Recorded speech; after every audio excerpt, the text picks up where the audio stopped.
నువ్వు చెప్పు బామ్మ, ఆ కాలంలో ఎలా చేసేదానివి తాతగారికి?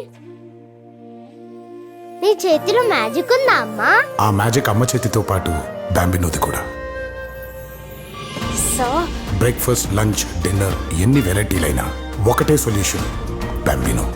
అతి తక్కువ సమయంలో అద్భుతమైన వంటలు, రుచితో పాటు ఆరోగ్యం, నాణ్యత విషయంలో 3 తరాల నమ్మకం. బామ్మకి తెలిసిన మ్యాజిక్ బాంబినో, తెలుగింటి తొలి రుచి. నువ్వు చెప్పు బామ్మ, ఆ కాలంలో ఎలా చేసేదానివి తాతగారికి? నీ చేతిలో మ్యాజిక్ ఉందా అమ్మా? ఆ మ్యాజిక్ అమ్మ చేతితో పాటు బాంబినోది కూడా. సో బ్రేక్ఫాస్ట్, లంచ్, డిన్నర్ ఎన్ని వెరైటీలైనా ఒకటే సొల్యూషన్, బాంబినో. అతి తక్కువ సమయంలో అద్భుతమైన వంటలు, రుచితో పాటు ఆరోగ్యం, నాణ్యత విషయంలో 3 తరాల నమ్మకం. బామ్మకి తెలిసిన మ్యాజిక్ బాంబినో, తెలుగింటి తొలి రుచి.